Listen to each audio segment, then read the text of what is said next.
So good evening, everybody. You are very welcome to this Three Principles Ireland program with Chana Studley.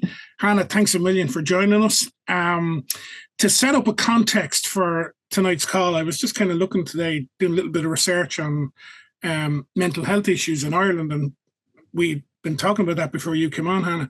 And just a couple of statistics completely related to Ireland. 1 in 4 people at some stage here will experience a mental health issue. 1 in 4 of our population.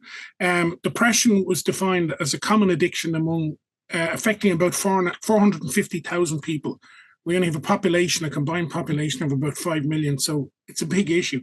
2018 report reported that women have a lower well-being score. Younger people tended to have a lower score when it comes to mental health as well. And unemployed and full-time homemakers also showed up or were reported in the study as having lower scores. 2024 report, 1 in 5 people would tell no one if they felt suicidal. 53% indicated some form of a mental health issue. 34% said they wouldn't seek help simply because there was a stigma attached to seeking help and wouldn't speak up or look for help. 23% considered it mental health almost as a weakness. And some even identified, mental health issues in others as a kind of a weakness, this kind of a stigma. So it just I wanted to set the context for why we're here tonight and what we're doing, Chana. So I hope that kind of is a segue for where we're going. So for everybody else, Chana is joining us from Israel. I'm not going to go telling you all about Chana. She'll tell you herself. We have certain amount of information we sent out in the invite. But basically, Chana's story is one of from 25 years ago, from going through, spending a lot of her life in pain to overcoming the pain. And she did that through the principles and discovering the principles.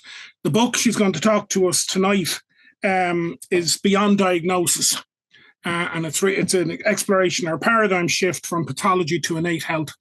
So, Chana, I'm going to just say to you that your mission looks to me like creating a more compassionate world and greater understanding of people and the issues that we face. So with that, Chana, all yours. Thank you, David. And thank you for that warm welcome. It's a real privilege and pleasure to be here. And yeah, it's so, I still find it kind of curious or entertaining to be invited to speak on these subjects, because I am not trained in anything medical, or I'm not a therapist. I'm not any of those things. For those of you who don't know my story, I worked in Hollywood for 20-something years. I did special effects on big Hollywood movies. I grew up in England, but I lived in California for a long time.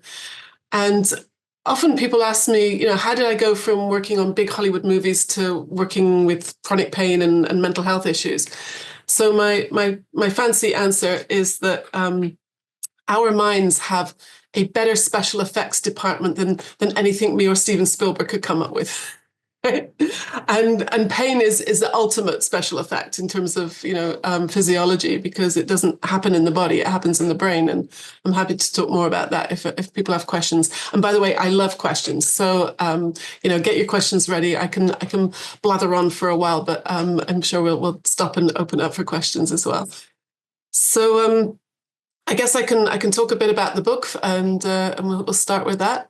So I'd already written 3 books. I've written 3 novels. I find stories are a great way to get people's attention, to get over ideas that, a lot of us are, tired and exhausted at the end of the day, don't want to read another textbook. But so I found the stories are a great way to communicate. So the characters do the falling down and the searching and the finding and the happy endings. And I've got 3 more storybooks in my head that are coming.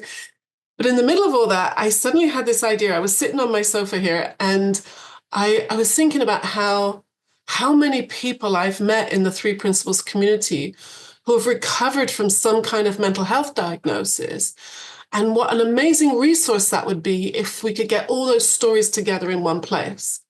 So I thought, let's do it. right? It was just before going to one of the conferences in London, and I was talking to Dr. Bill Pettit, and I said to Bill, I said, I've got this idea. What do you think? And he wasn't keen on the idea, and it was probably bad timing because he had a really bad cold and he was about to go on stage and speak. So he was like, I don't think he was really focusing well. So I thought, no, I'm going to do it anyway. So you just, if you have an idea, just follow it, just keep going. So I put out an ad on several of the Three Principles Facebook groups, and also to my own clients and to colleagues, just asking if anybody would like to donate their story. And one of the first persons to offer was Michael Neal. So that was a great start. Michael said I could use his suicidal ideation story. And another one I got early on was from Dr. Amy Johnson. I don't know if you've had her speak, but she had a great story of bulimia. And then Linda Kearing, who was actually Sid Banks's very first student or client, if you like. She lived on the island there where Sid lived off Vancouver. And she had a story of depression, and she'd been in and out of mental hospitals. And she met, I think Sid had advertised, it said something like enlightened man looking for an audience, something like that. And she was the only person that showed up. So they hit it off, and they actually wrote a couple of books together. They're great, her books, if you're interested. They're kind of historical, like how she and Sid met in the beginning. So I started collecting these stories. It says on the front cover that there's only over 40. There's actually 60. There's 62 stories, I think, in the book. So the book is split into kind of three parts. First part of the book, there's 6 short chapters where I'm discussing the history of psychiatry and psychology, some of the myths that we've been sold, like the myth of the chemical imbalance. I think that's a major one that I'm still hearing people are being told by their doctors that they have a chemical imbalance, and doctors at the big institutions in the States are admitting it never was true. And I can talk more about that if anybody's interested. And then the middle part of the book are the stories, the major part of the book. And I organized them into 10 categories because the DSM, which is, if you're not familiar, it stands for Diagnostic and Statistical Manual. It's like the Bible of psychiatry. It lists, I think now it's over 400 or 500 diagnoses. It started in the 1950s, I think, with about 30 diagnoses, and now it's gone up to 500. They add a few hundred more every time they do a new edition. And they're kind of organized into categories. So I organized the stories into those categories in a similar vein because I wanted this to appeal to therapists and mental health professionals, as well as, being a great resource for us. And so the categories are things like trauma, eating disorders, neurodevelopmental, child and adolescent, all those kind of things. And I then had this idea to interview a Three Principles mental health professional at the beginning of each of those categories to really show that this is, it's not just a few quirky stories. These are mental health professionals who have got many, many years of clinical practice who are interested and using this in their practice. So I got to interview, Dickie Bettinger and Dr. Rani Bora, Dr. Bill Pettit, these amazing people who've been using these ideas in their work for a long time. And then the third part of the book is about research and about nonprofit organizations, because again, I wanted to show that it wasn't just a few fluke stories, that there are organizations that are going out into the community and using these ideas with schools and gangs, in all kinds of areas of life. And also about research. There are over 40 already published, 40 peer-reviewed journal evidence-based research papers on the impact of the Three Principles. People say what is that? Is there evidence? Yes, there is. Right. So in the back of the book, it lists most of those, and there's even more, and more are being done since then, including one that I and Jack Pransky and Tom Kelly are doing on my book, which I can tell you more about. So the main idea of the book was to kind of put forward the idea that Sydney Banks articulated in his book, The Enlightened Gardener Revisited, the second one of those two books. And there's a line, I've kind of memorized it now because I've said it so many times. It's on page 38 of The Enlightened Gardener Revisited. And he says, there need only be one generic mental illness a misunderstanding of the role of thought. And that quote comes from a whole discussion in that book where he's talking about how no matter what mental health diagnosis people have been given, they're coming from a misunderstanding of how experience is created, and basically what we call the three principles. So I've said to many people now, I guarantee you that if you were to open the DSM, this massive book of mental health tragedy, and I guarantee you that any diagnosis in that book started with prolonged stressful thinking. I mean, just think of any mental health diagnosis, whether it's from OCD or bulimia or even schizophrenia. Nobody wakes up one day, washing their hands 100 times or throwing up. So it's a progression, and I guarantee you, it started with some maybe some insecure thinking, some resentment, some fear, maybe some hurt feelings. And if we don't know how to deal with that, and I know I certainly didn't when I was a teenager and in my early 20s, then it becomes, resentment and anger. It can become all kinds of fears and phobias. And then we might not want to tell anybody about it. So we might have like secret rituals to cope with that. So all of these, in fact, George Pransky taught me this. He said all mental health diagnoses are actually coping mechanisms.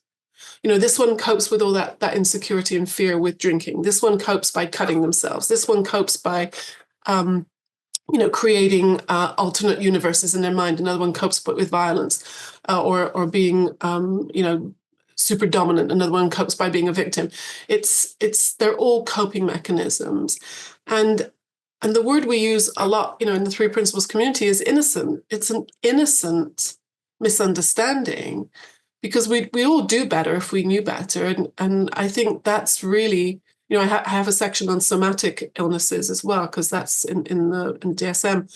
So things like my own experience, I believe that my 25 years of chronic pain went away because my thinking slowed down. Once I got an understanding of the principles and I wasn't up in my head so much of the time in fear and anxiety, my body didn't need to scream at me anymore. So my coping mechanism was chronic pain. Like I say, other people could be drinking or overeating. So I didn't need to do that anymore. Once I understood that I was safe and how my mind worked. And so all the stories in the book are along the same lines. I asked the people to write about the things that they tried, because there's a whole array of weird and wonderful things people try from traditional, psychotherapy and for 12-step programs to, massage and yoga and writing and American Indian sweat lodges, you name it, everybody's tried something in the book. And then people, there might be some temporary relief. They might have gotten a little bit of relief, but the problem comes back because of the, misunderstanding. And then they find the three principles. And when I tell people, that people have fully recovered from things even like psychosis and schizophrenia, people are very skeptical. I say, well, I've got the stories. And it's amazing. I've had people, if I just think I'm remembering a conversation I had a few months ago. I was at a dinner at a friend's house, and her two granddaughters were there who just graduated from social work school with their master's degrees. And so my friend, the host, was telling them about the work I do and about my book. And they go, well, that's not possible.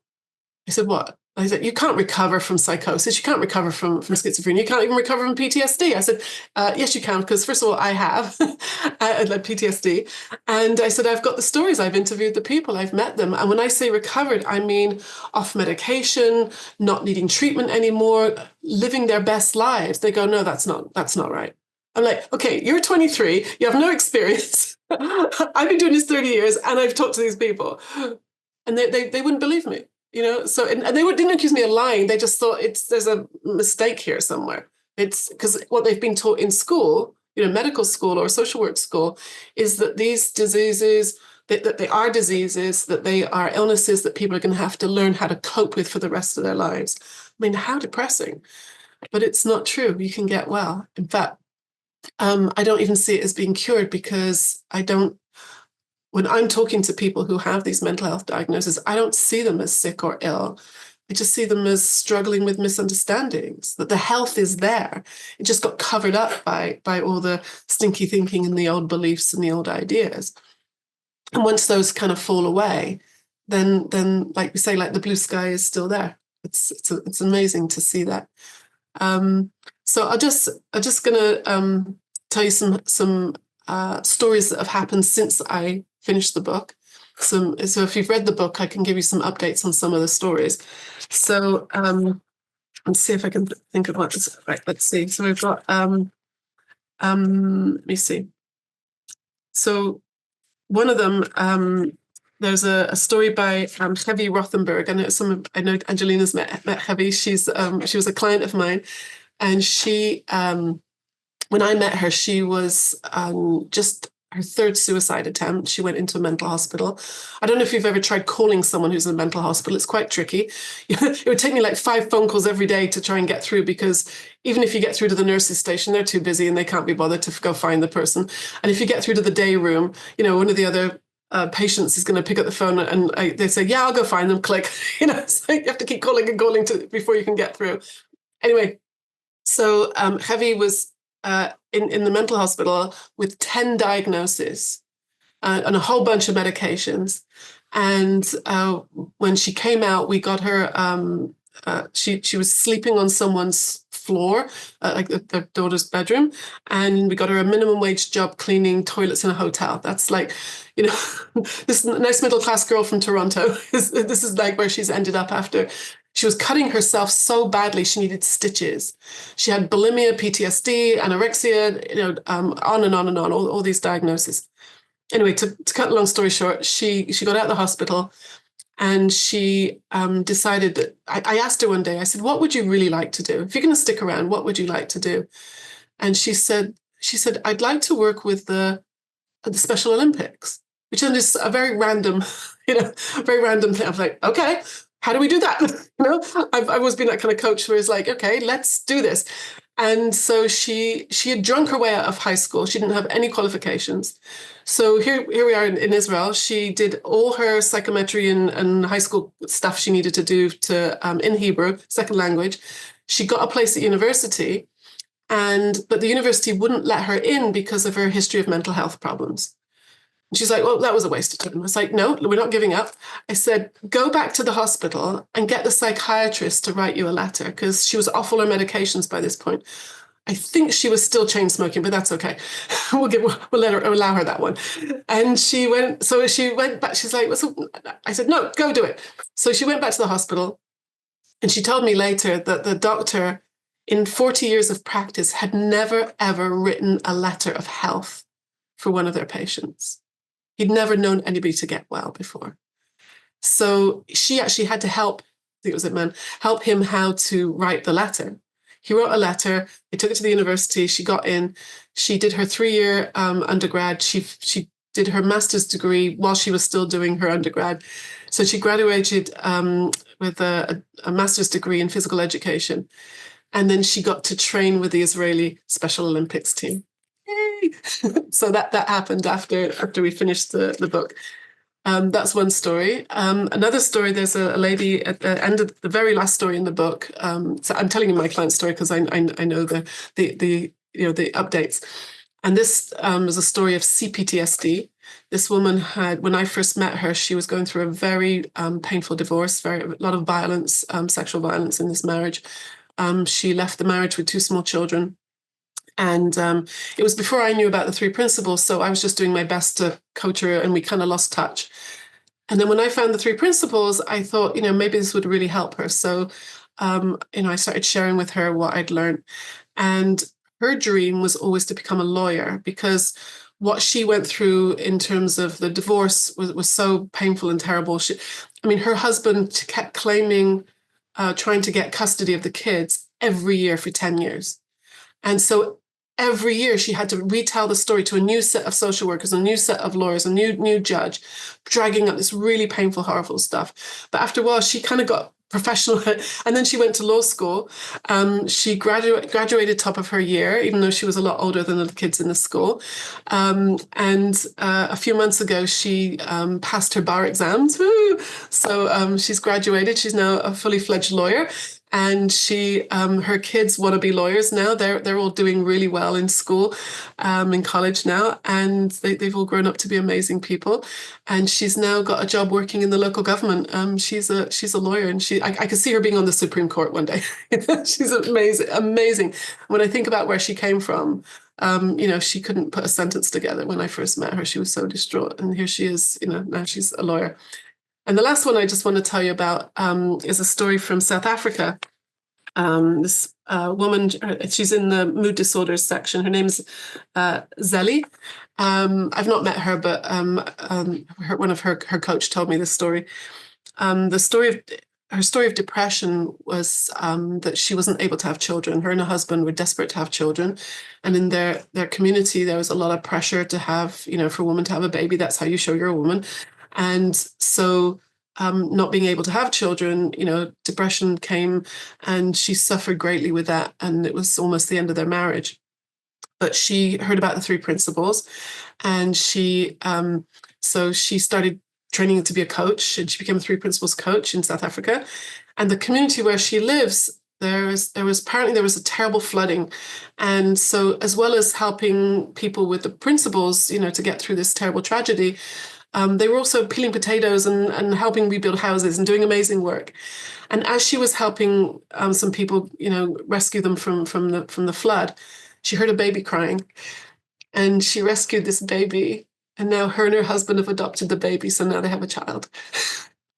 So that was a happy ending to that one. It always makes me want to cry when I think about that.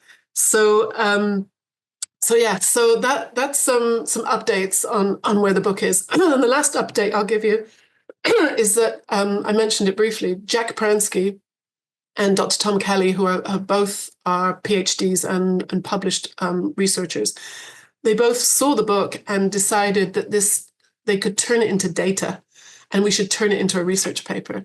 So they approached me and said, would I like to be a co-author on a research paper? I'm like, are you kidding? Because I don't even have a college degree. I got into Manchester University and never finished my degree, so I don't have any qualifications. So it's kind of been on my bucket list to be a published researcher. No, I'll show them. And so Tom, Jack, and I spent most of last summer collecting more information and forming it into a research paper. It then got submitted to the American Psychological Association Journal, and it's with them now. Being peer reviewed. I'm new to all this, so Tom told me it takes about 6 months to go through his editing process. So that 6 months should be up in a couple of months now. So fingers crossed. This is actually going to be published, and it'll be in one of their journals. And more, it's going to, the 3 principles impact is going to reach more and more people, more professionals as well. So there you go. That's what I wanted to share with you. And I'm happy if we want to open up for questions, or I can keep talking. What do you think, David?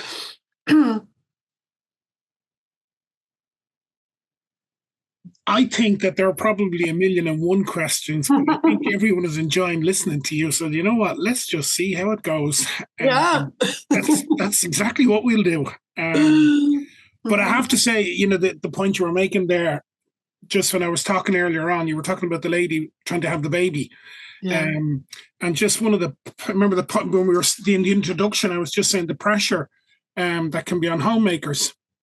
So it just spoke to exactly that point that you had made.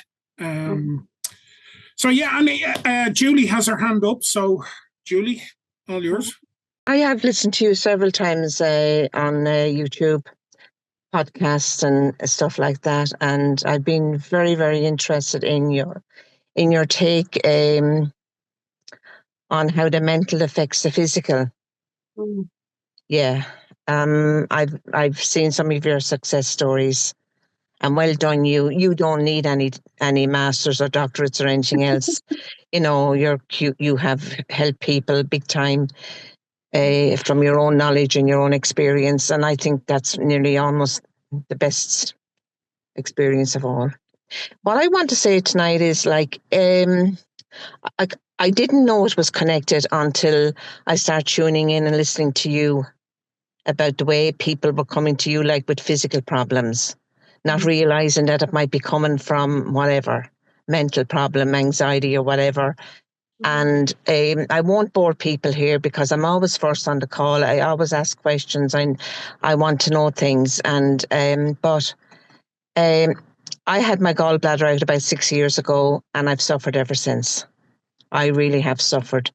And talk about bringing a mood down, it really brings me low. It really does. It can be very painful. And then I had noticed, Hannah, when I went away for a week, then the pain would go away if I was on holiday maybe for a week. And then I heard the guy that discovered the link between anxious thinking and the body, like, you know, the two can, I can't think of his name. Dr. Howard Schubiner is one of them, but there was a guy before that discovered. Yeah. Mm-hmm. So then I started kind of coming around thinking, like, you know, because I do be in a lot of physical pain, coming and going. Could be there for 3 days and then it's gone. So I'm after being everywhere. I've been to, the poor doctor now hides when he sees me coming. I haven't been to him for a while because I know, like, he can't do anything. And I've been to hospitals, I've had tests, I've had this, I've everything done, gastritis they call it, like, you know. But I have an awful feeling, you know, that my anxiety has an awful lot to do with it. Because I've been in my head so much in the last 6 years. It wasn't the fear of dying or anything. No, not that. It's just that I found it very difficult to live with it. And all this running from place to place, from getting Reiki done to going to a vet, like to see somebody was telling me he was a healer. And I mean, I have been everywhere and I've been anywhere. And now I'm coming to the realization, Hannah, after listening to you many times, I've tuned in.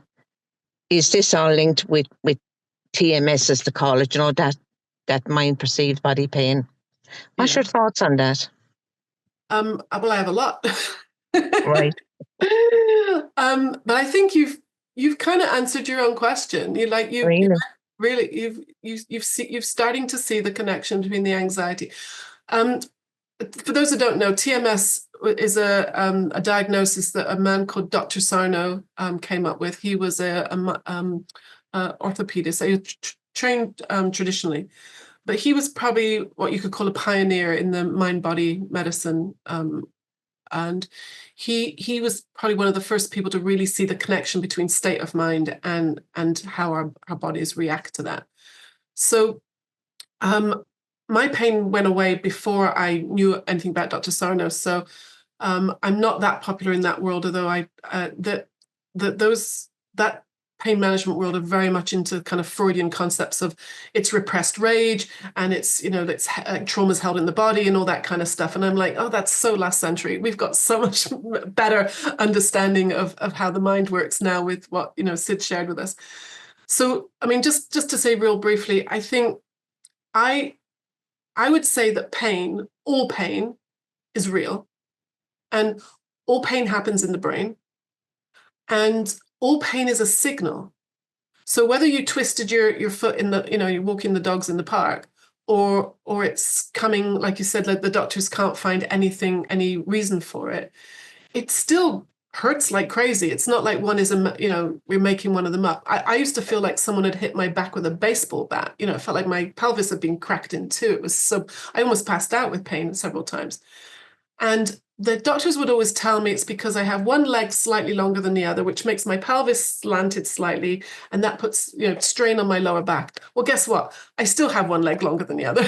It's only a small amount. My pelvis is still slightly slanted, and I don't have any pain. So, you know, that made no sense. And my injuries had healed 25 years ago. So why was I still in so much pain?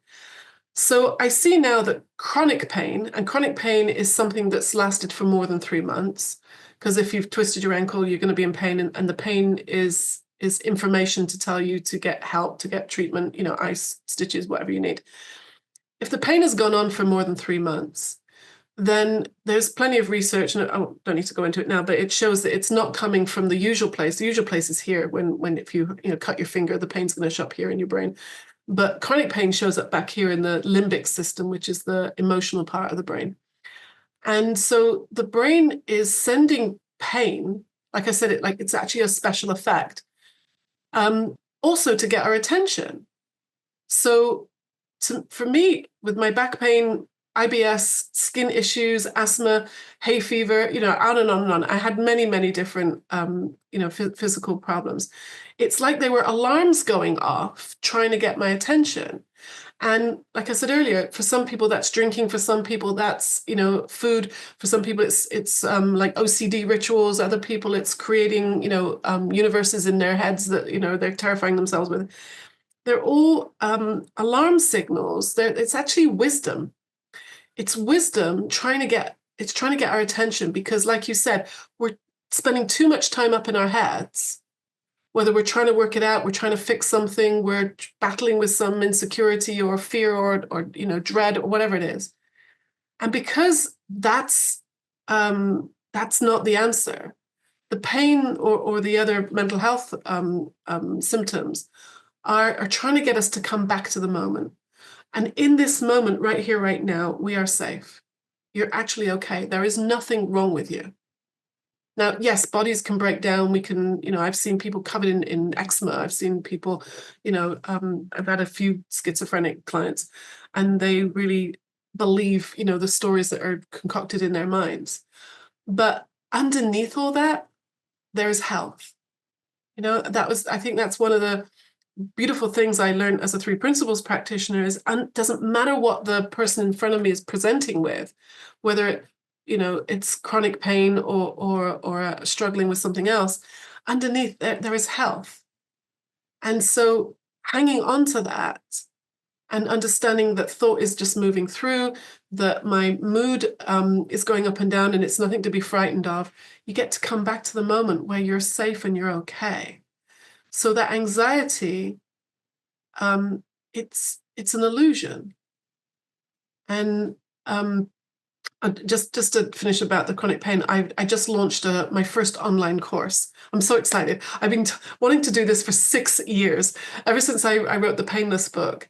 Obviously I'm still available for coaching, but I've created this course so people can do it at their own pace. It's on my website, and people can follow along. And so all the information I've gathered over the last 6 years, I've put that all together in a 6-hour course online, and it explains the nature of pain. It explains how mood and thought is related to these physical issues. But just really succinctly, I just see it as an alarm system. I'll give you one last analogy. I think it's like in your house, like say the fuse goes and all the lights go out. Right? As inconvenient and annoying as that is, it's wisdom. Mm-hmm. It's wisdom, because it's better for you to have to go and find the fuse box and turn the circuit breaker back on than your house to burn down. So all of these like signals, the pain, the mental health symptoms, they're designed to get your attention. So I think you answered your question. It's the anxiety that's possibly causing it. Yeah. Thank you. That was beautiful. Very well explained, Anna. I thought I'd never come on here tonight to ask you that question. Where do I find your course before I let you go? It's on my website, chanastudley.com. Thank you so much. Pleasure. Yeah. Good luck. Yeah. Okay. Any other questions? John. Hey, Hannah. Yeah, hi. Until you were invited on here, I'd never heard of you. I'm sure you're not insulted in the least by that. But you've already got one new book sale tonight already, so that's on its way from Amazon. Thank you. And there's a number of different roads down which I would like to travel with you. One of which you looked at the start, in particular, where you talk about your research. I have children and who are married to people who are doctors, pharmacists, and I get an awful hard time in this house when I try to talk about anything to do with the link between thought and anything else that can be wrong with you. And yet I am an example of somebody who put themselves in hospital for 3 days to be examined by heart doctors, who at the end of the 3 days they said, don't think it was your heart. Have a look up here. So I've been there, done that. But the biggest pain in my life at the minute is my son, who just the day was giving off about the fact that he has a disease called alcoholism, and that I don't understand that disease. And he's on the verge of, he's 30 years of age, he's on the verge of being thrown out of the house a few times, and that sort of curtails his drinking for a couple of weeks.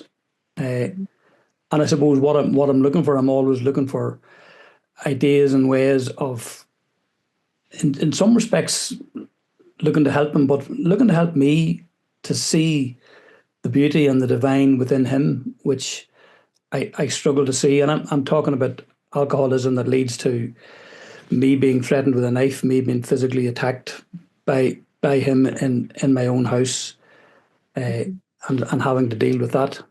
So I'd love to hear you talk about something that gives me insight or help in that direction, please. Yeah. Thank you, John. And I'm sorry you and your son are struggling with that. There is a section in the book on substance abuse, and there's a couple of I think there's three stories about recovery from alcoholism in the book. And actually, it's going to be my next topic, because I was just saying about, I just did this course on pain. I plan on doing a course on each one of the 10 sections in the book. So I actually have chosen to do addictions next.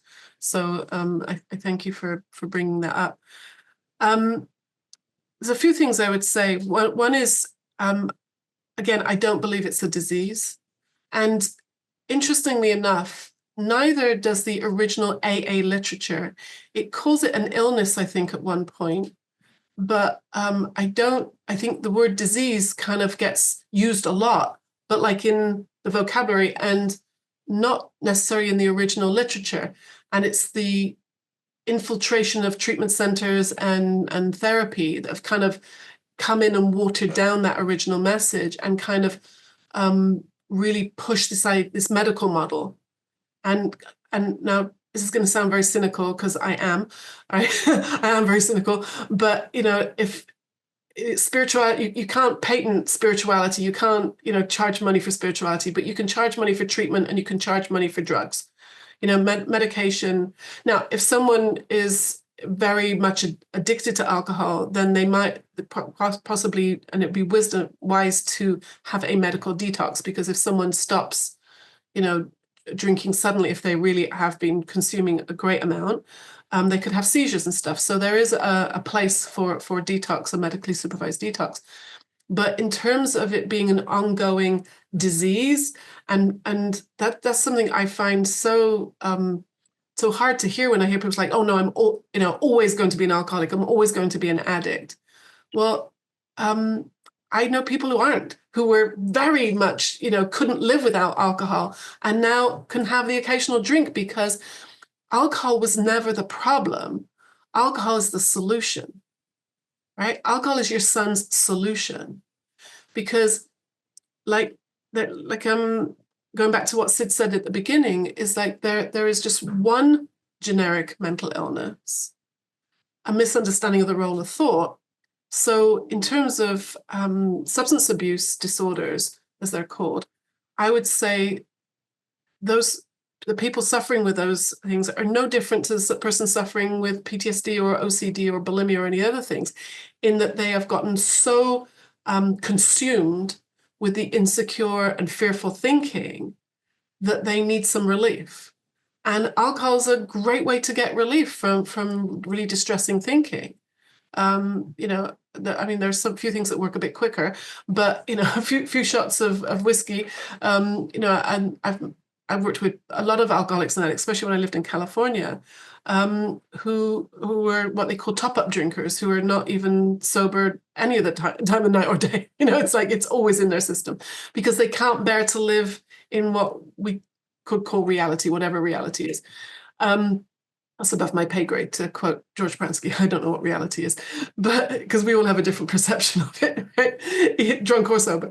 And so whilst, so what traditional treatment usually does is separate the person from the substance, in this case, alcohol, and then tell them they have a disease, which is really depressing, and then make them go back into the past, which is really depressing, and then try and give them tools and techniques to survive. And then so they go home and go back into the situation where they had kind of run away from. And so often go back to the substance they were using to kill the pain in their head. So the people in the book who recovered from alcoholism, they kind of went through this revolving door multiple times, in and out of treatment. I used to have this friend in Los Angeles who told me he'd been to treatment 26 times. If that was knee surgery, after 3 times, you'd probably want a different surgeon, right? Something's not right here. 26 times. And he said to me, all that tells you about me is I have really good health insurance. Because someone's paying, someone's making money out of this. And it's kind of like a nice revolving door business to have people coming back. But the people who've recovered, when I say, recovered as in like they're free to choose whether they drink or not, because they're not in that low mood, that insecure place anymore, as they understood the principles and their mood went up. Like think about it this. I have never met anybody with a full and happy heart who needs to drink to oblivion. No one with a full and happy heart is biting their nails or having panic attacks or freaking out in psychotic episodes, right? People with a full and happy heart are, if they get bad news or they get, difficult situations, we're full of wisdom and courage and resilience to deal with it. And sadly, that's not really taught in 12-step like traditional treatment centers, where they're told they have an illness, you have this weakness, you've got to stay away from this. So much fear in it. So, and for you, I would say he, underneath all that pain and the violence and the drinking, he's still there. Your beautiful son is still there. It's, like we use the example of the blue sky. He's in the middle of a tornado right now. But even in the middle of the tornado, the blue sky is still there. We just can't see it. He can't see it right now.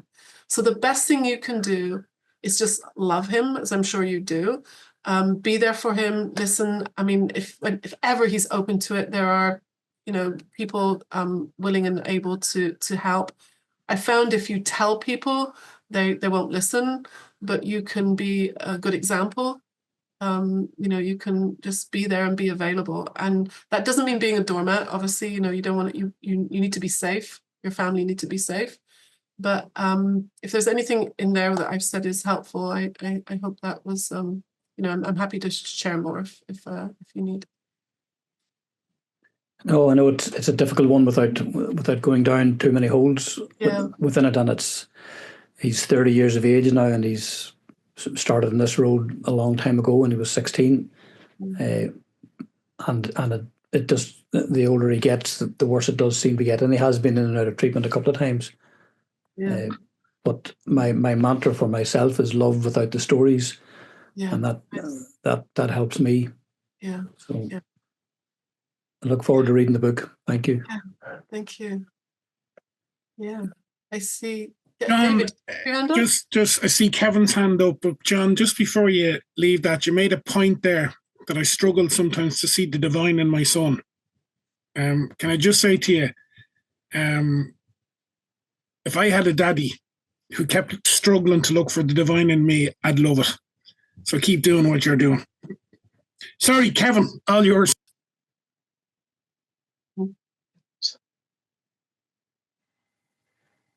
Hello, Hannah. How are you? We met on One Thought in 2017, Aaron Turner. Oh my gosh, yes. Hi, Kevin. How are you? I think it's wonderful what you're saying, what you're doing. And I mean, I don't know whether any people here or you yourself are familiar with James Davies' book, Cracked, where he went into the diagnostic, the DSM, and met some of the people who originally created it. Mm-hmm. And they just made it up, Yeah.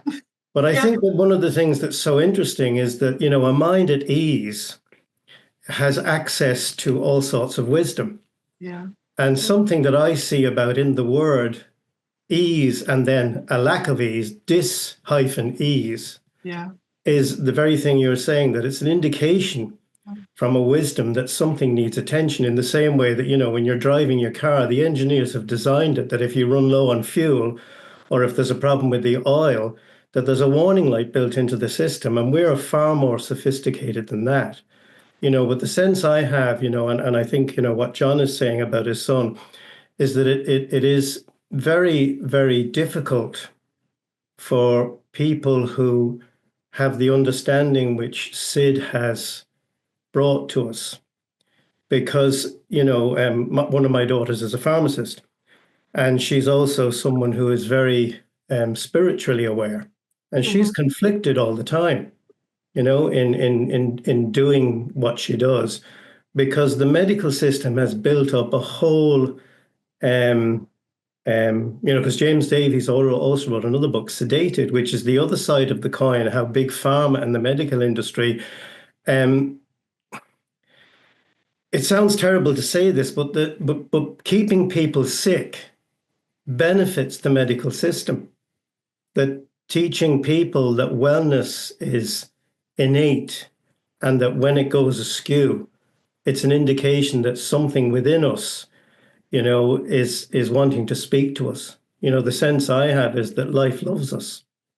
And, you know, that when we rely on our happiness, you know, we outsource it to something other than ourselves, inevitably it lets us down. And when you get sick and tired of being sick and tired, then you begin to look for answers. And the minute you do that, life begins to offer you answers. And as John said, and you spoke about people who've been through, you know, addiction counseling or AA or many things, that a thing that is an obstacle to wellness is the system believes that some things are incurable, you know, but you know, it's wonderful that people like yourself are gathering these case studies. But are you familiar with the Semmelweis effect? Sounds familiar. What Well, is that? Semmelweis was a Hungarian physician in the 1800s. And he, it's known in medical circles that when something new comes on board, the existing treatments ignore the new thing until enough of the old ones die. But Semmelweis discovered there was a thing called childbed fever. And in the hospital he worked, there were many women and babies dying of this, and they couldn't figure out what it was. But there was one section where midwives delivered the babies and another section where doctors delivered the babies. And in the midwife section, there was more hygiene. And he instituted a process and reduced the occurrence of it by a factor of 10. And he was ignored, you know. And one of his colleagues had been doing a post-mortem, and he got nicked. And he died of cot-bed fever, which was something only women died of. And he guessed, this was prior to germ theory, that maybe there was something you couldn't see. And he, you know, instituted what, of course, like it didn't take, and he ended up dying in a mental institute, you know, because he was going against what was the current belief. And of course, like, you know, a belief is just a thought that we habitually practice, and then, you know, we look for the evidence of it, you know. But it is it's fascinating to hear your take, and I look forward to reading your book, like, you know. But also I highly recommend, because on YouTube there's about an hour and a half presentation by James Davies, you know, about Cracked, and another one about Sedated, where he explains this, you know, that it's very difficult. And even in science, you know, this happens, that almost like, you know, one of these giant escalators you'd have in the underground in London, that a large amount of how science progresses is when enough of the old ones get off the escalator at the top, that the new ones arriving at the bottom begin to outnumber those in the middle, and suddenly the new ideas begin to take root, you know. But it's wonderful to think that we're fortunate enough to know this and be able to be in gentle ways spreading the word. So thank you very much. Great to see you, Kevin. Thank you. Yeah, I do recommend. I put that book in, I think, as a reference in the back of all of my books so far. James Davis, he's a professor at Roehampton University in London, and he interviewed a lot of the doctors who put together the DSM, and they openly admit that they made stuff up. My favorite, I think I put it into my book, the story, my favorite one James recounted was how when they were deciding what diagnosis to put in the DSM, one of the doctors described it like a bunch of friends trying to decide what where to eat that night. You know, I want Italian. No, I want Chinese. Guess what? The person with the money wants Mexican, so they have Mexican food. They voted on a lot of these diagnoses that got into the book, and voting is not scientific, right? There's a lot of science to research, but voting is not a scientific process. I mean, it's democratic, but it's not science. It's not science. And the other one that cracked me up one time I read that was that when they were trying to decide which diagnosis to put in, one of the doctors said, "Oh, but I do that." They go, "Oh, we won't put that in then." And it's like, you know, and grief was put in for a while. You know, and so it was, if you were, let's say you've been married for 50 years and your partner dies, and if you're sad for more than 2 weeks, then that's a disease, and now they can medicate you. I'm like, it's been taken out now because people said that's ridiculous.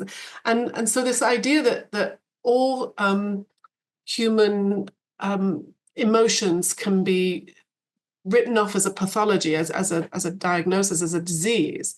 Like I said, I'm very cynical, but it's so that they can give a medication for it. So yeah, it's a fascinating book. So if you ever want the background to all these things, Cracked by James Davis is excellent. Thank you, Gavin. Yeah. Anybody else? Questions? Discussions? Comments?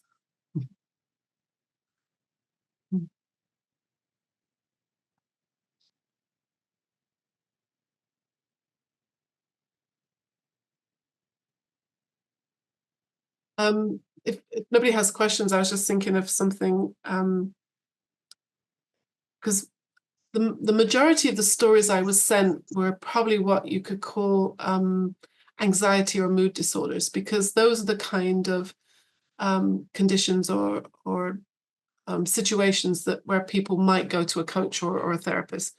People with schizophrenia and psychosis don't go to coaches. Right?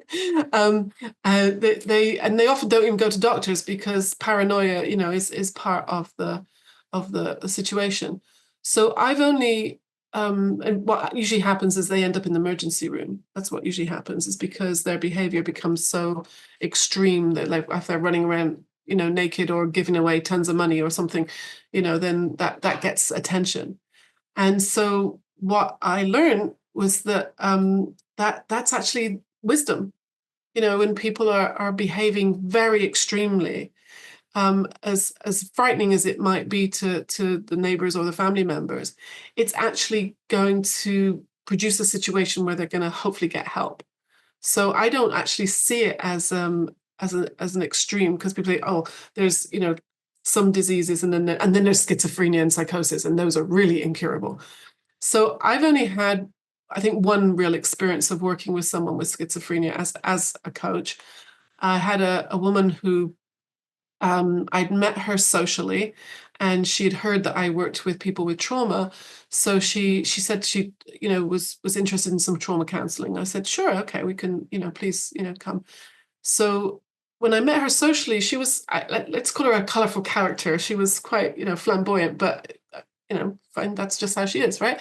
But when she showed up for the coaching session, she was quite different, and she was quite manic, I think would be the technical term, you know, bouncing off the walls, very agitated, very distraught, couldn't sit still for more than a few minutes. She'd jump up and walk around, and she was basically saying to me, I want to tell you what happened to me, but I can't tell you. I want to tell you, but I can't tell you. I was like, you don't have to tell me, or I'll you know, I'll close my eyes, I'll, you know, or, you know, it's confidential. And she was going backwards and forwards like this. And then we had a few sessions, and eventually she started to tell me that they, that was my first clue, that they were following her, and they had come into her house and done surgery on her in the middle of the night. And she said, I know you're not going to believe me, which I didn't. At this point, I'm starting to get suspicious. And she said, I have scars and I can show you. And I thought, there was no point me seeing the scars, because either there weren't any, and I didn't really want her undressing in my living room, or if there were scars, they could have been self-inflicted. They could have been from I don't know, she might have had a mole removed when she was a teenager or something. I don't know. Because seeing the scars to her was proof, but I knew that didn't prove anything. And this was a religious mother, like of a few kids. She's like a housewife, and she was telling me about the dark web and how like she'd overheard a conversation, and now they want to get her, and they were coming into her house and spreading poison. And I was dying to say things like, well, didn't your husband wake up when they came in and did surgery on you? How come nobody saw them putting the poison in your house? But my intuition was that I wanted her to trust me, because how am I going to help her if she doesn't trust me? So I kind of didn't question her stories. I just kept listening. I did a lot of listening, and saying, well, what about seeing it this way? And I just treated it as a trauma, like treating her trauma because of what she was having to go through. And she started to understand that. She started to calm down. And kind of like I'm sure it was Kevin or John just said, it's like when a mind at ease, right, it doesn't need to make up stories. And sadly, we weren't able to continue because her mother got sick in Australia, and she had to leave and go be with her mom. So I didn't get to follow up, but I could see she was getting better, and better meaning she still believed these things were happening, but they weren't bothering her so much. She was talking about other things now. She could sit still. She was able to focus better. And had we been able to continue, I'm sure she could have gotten some more relief from that. And who knows, gotten to the point where she would see that it's actually not true. I know I told stories that I told them so many times that they started to become true in my head too. So I get it. I think we've all had moments when we've started believing things that actually might not have really been that way. And it's like, that's why we stress the word innocent, because we can all innocently scare ourselves and torture ourselves with our own thinking. And so that's how people can really get well, when they have the insights to see that they don't need to do that anymore, and that they're safe, and it starts to fall away. And plenty of doctors will argue with me and say that's not true, but hey, I've seen it with my own eyes. So I just wanted to share that story. Yeah.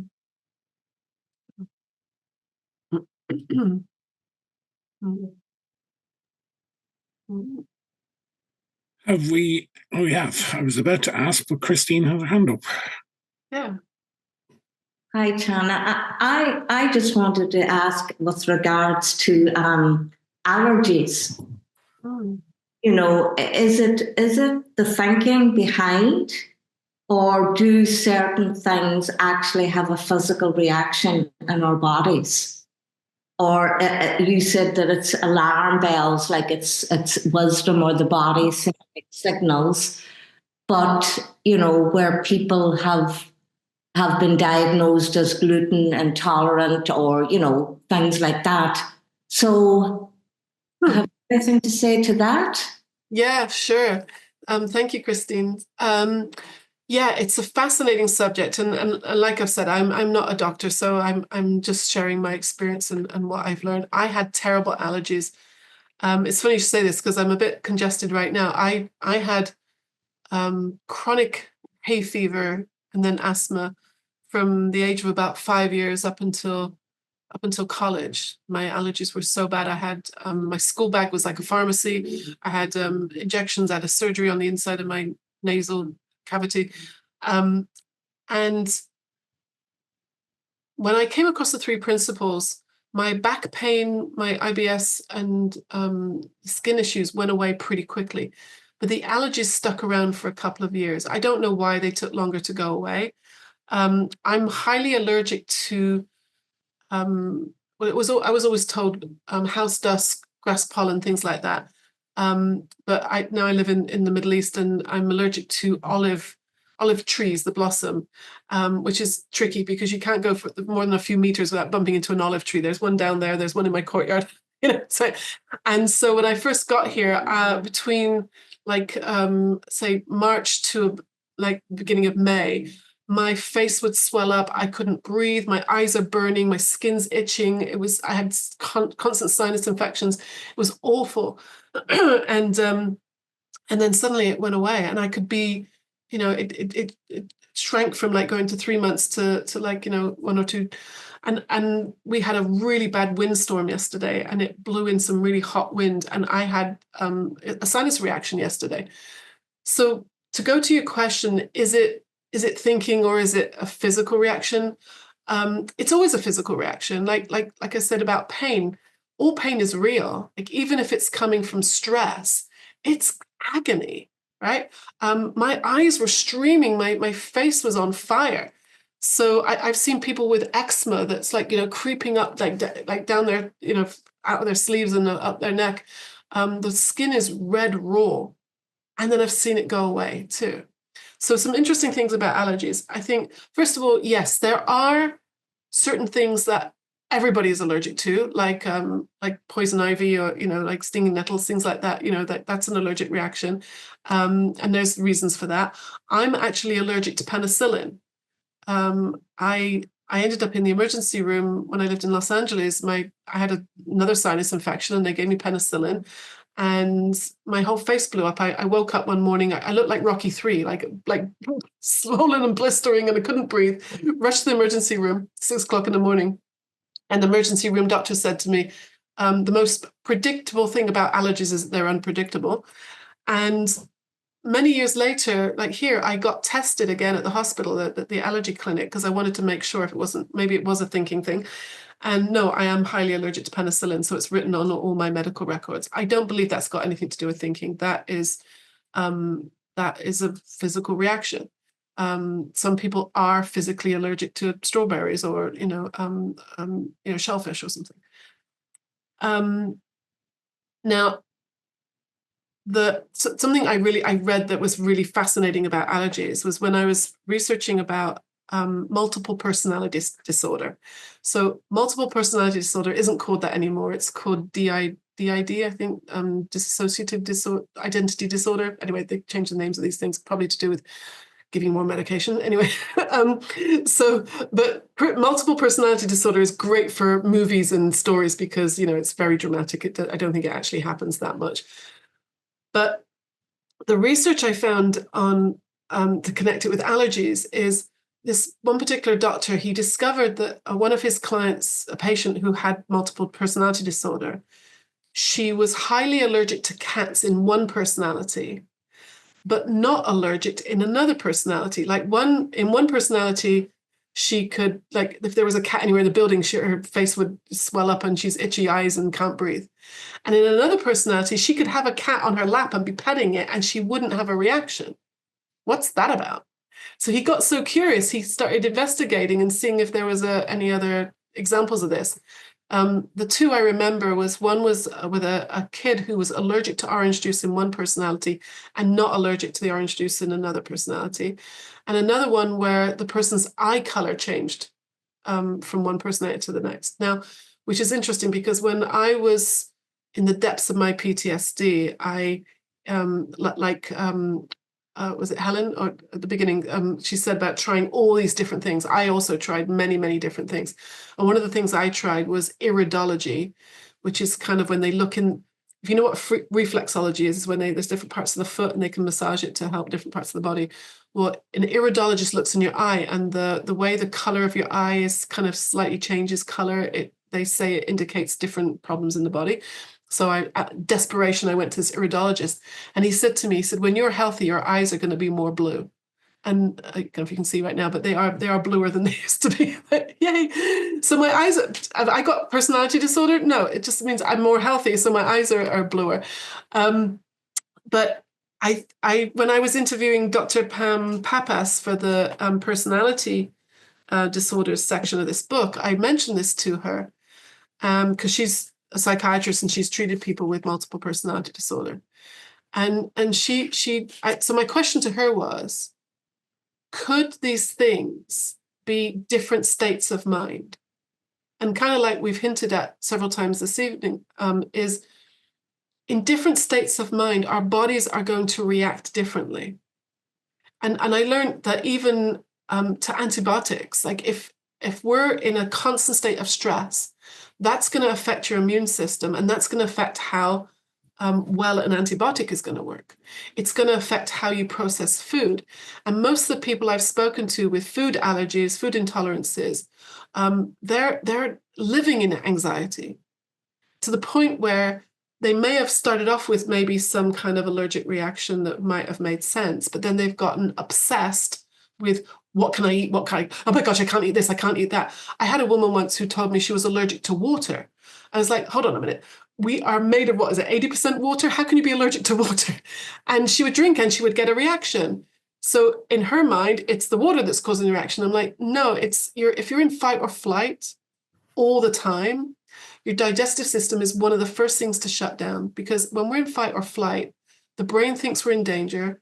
We're about to maybe lose our life. Digesting lunch is a luxury when you're running for your life. So it shuts the gut system down. So you put any food, even the most healthy organic food, into a system that's shut down, there's going to be bloating, there's going to be cramps, there's going to be, reactions. Again, it's wisdom in the system. So are there, physiological allergies? Yes. I got into penicillin. I've met people who are allergic to, met a lady the other day who was allergic to asparagus. In a better state of mind, are we less allergic? I believe so. And just to finish on the food allergies, I think that it's a combination of stress and anxiety, but it's also a combination of processed foods. Processed, it's un-American. Processed foods. In the kind of, like people say, like they're allergic to bread and gluten, then it's not the same bread that we were eating when we were kids. When everybody ate toast in the morning when we were kids, right? Who heard of having problems with bread when we were children? But the bread that people, that's being processed today, the wheat that's being used, it's full of pesticides, it's full of chemicals, the colorings and everything. I've been hearing recently about how in America they have food full of chemicals that in Europe, are not allowed or banned. So it's a combination of what we're eating, how we're eating it, our state of mind. And if you could have a perfect storm where someone's very anxious, eating a lot of processed food, and poor diet, lack of sleep, disaster. But thank God with an understanding, then there is relief and freedom from this. So I hope some of that was useful. Thanks a million. Thank you. Yeah. Chana, thank you so much. Thanks I've no doubt this is not the last time that we will meet. So look forward to the next time that we do. And we have all your information up here about your website, the books, the recommendations that you made. So thank you for touching our lives tonight.